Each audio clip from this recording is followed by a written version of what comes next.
Assalamualaikum warahmatullahi wabarakatuh. Perkenalkan, nama saya Mudia Jurike dari kelas 2023C, Program Studi Pendidikan Bahasa dan Sastra Indonesia, Fakultas Keguruan dan Ilmu Pendidikan, Universitas Riau. Nah, di video kali ini saya akan menjelaskan mengenai teks negosiasi. Bentuk memenuhi nilai ujian akhir semester saya mengenai mata kuliah literasi digital dengan dosen pengampu Bapak Zulhafiz SPD MPD. Nah, baiklah, langsung saja kita masuk ke penjelasan teks negosiasi.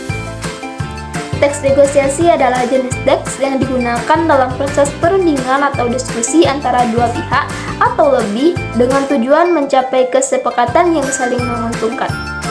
Nah, dalam teks negosiasi ini, masing-masing pihak mengemukakan keinginan, kebutuhan, dan kepentingannya, serta menawarkan solusi atau kompromi yang bisa diterima oleh semua pihak yang terlibat.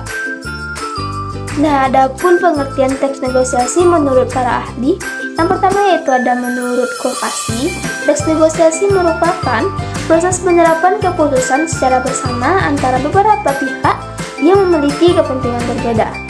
Nah, sedangkan menurut Jakman, negosiasi merupakan sebuah proses yang terjadi antara dua pihak atau lebih yang pada mulanya memiliki pemikiran berbeda hingga akhirnya mencapai kesepakatan. Ada 8 ciri-ciri dari teks negosiasi ini. Yang pertama yaitu melibatkan dua pihak atau lebih. Nah, maksudnya di sini adalah teks negosiasi minimal melibatkan dua pihak yang memiliki kepentingan berbeda. Nah, pihak-pihak ini dapat berupa individu, kelompok, atau organisasi. Yang kedua, yaitu menghasilkan kesepakatan. Nah, tujuan utama teks negosiasi ini adalah mencapai kesepakatan yang saling menguntungkan bagi semua pihak yang terlibat. Kesepakatan ini haruslah adil dan memuaskan semua pihak. Nah, yang ketiga yaitu menghasilkan keputusan yang saling menguntungkan. Yang keempat, sarana untuk mencari penyelesaian atau jalan tengah. Nah, kedua pihak harus saling memahami dan menghargai kepentingan satu sama lain. Yang kelima, yaitu mengarah pada tujuan praktis. Yang keenam, yaitu memprioritaskan kepentingan bersama. Nah, meskipun kedua pihak memiliki kepentingan yang berbeda, namun dalam negosiasi ini, kepentingan bersama haruslah disamakan. Hal ini dapat mencapai dengan mencari solusi yang saling menguntungkan. Nah, yang ketujuh yaitu menyangkut suatu rencana yang belum terjadi. Maka yang terakhir atau yang ke-8, kegiatan komunikasi langsung. Nah, teks negosiasi ini biasanya dilakukan secara langsung, yaitu dengan cara bertatap muka. Namun, negosiasi juga dapat dilakukan secara tidak langsung, yaitu melalui media komunikasi seperti telepon, surat, atau email. Nah, adapun struktur dari teks negosiasi ini, yang pertama yaitu ada orientasi. Nah, orientasi ini adalah bagian awal dari teks negosiasi yang berisi pembukaan atau pengenalan untuk memulai negosiasi. Nah, bagian ini biasanya berisi salam, sapa, perkenalan diri, atau penjelasan singkat mengenai topik negosiasi. Nah, yang kedua yaitu pengajuan. Pihak yang mengajukan permintaan biasanya menjelaskan alasan dan tujuan yang jelas. Yang ketiga, yaitu penawaran. Nah, di penawaran yang diberikan harus sesuai dengan permintaan dan dapat diterima oleh pihak yang mengajukan penawaran tersebut. Yang keempat, yaitu pemenuhan. Nah, pada tahap ini, negosiasi mungkin terjadi untuk mencapai kesepakatan yang saling menguntungkan. Nah, yang kelima, persetujuan. Persetujuan ini berisi kesepakatan yang telah dicapai oleh kedua pihak dan langkah-langkah selanjutnya untuk melaksanakan kesepakatan tersebut. Dan yang terakhir yaitu penutup. Nah, di penutup ini yaitu bagian akhir dari teks negosiasi yang berisi ucapan terima kasih, salam, atau harapan untuk kelanjutan kerjasama di masa depan. Jenis-jenis teks negosiasi. Nah, secara umum, teks negosiasi ini terbagi menjadi dua jenis. Yang pertama yaitu teks negosiasi lisan.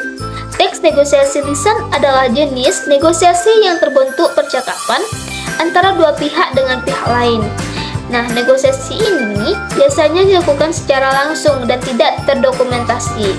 Contohnya yaitu negosiasi jual beli di pasar, tawar-menawar, dan musyawarah mufakat. Nah, yang kedua yaitu teks negosiasi tertulis. Teks negosiasi tertulis adalah jenis negosiasi yang dilakukan dengan menggunakan media tulisan. Negosiasi ini biasanya didokumentasikan dengan baik sehingga dapat dijadikan bukti jika terjadi perselisihan di kemudian hari. Contohnya yaitu perjanjian jual beli rumah, nota kesepahaman antar perusahaan, dan kontrak kerja. Nah, berikut ini saya akan memberikan satu contoh singkat tentang teks negosiasi antara penjual baju di pasar dan pembelinya. Di sini saya sudah mengambil dua tokoh, yaitu Ibu Tati sebagai penjual baju dan Reno sebagai pembelinya. Nah, seorang Reno sedang mencari baju di pasar dan tertarik dengan kemeja yang dijual Ibu Tati. Reno, Bu, berapa harga kemeja ini? Ibu Tati, 100.000 nak, bagus ini bahannya adem. Reno, wah lumayan mahal ya Bu, bisa kurang nggak? Ibu Tati, aduh nak, ini sudah murah, modal ibu aja 80.000. Reno, gimana kalau 85 aja Bu, soalnya saya mau beli dua nih. Ibu Tati, kalau dua baru saya bisa kasih 90.000 per satu ya. Oke, deal deh Bu, saya ambil dua ya Bu.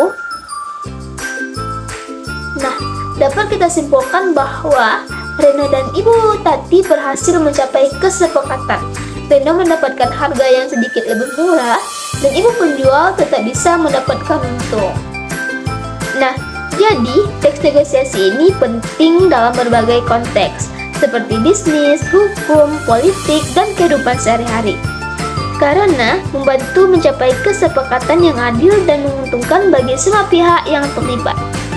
Nah, demikian penjelasan mengenai teks negosiasi dari saya. Wassalamualaikum warahmatullahi wabarakatuh. See you in next video. Jangan lupa like, comment, and subscribe.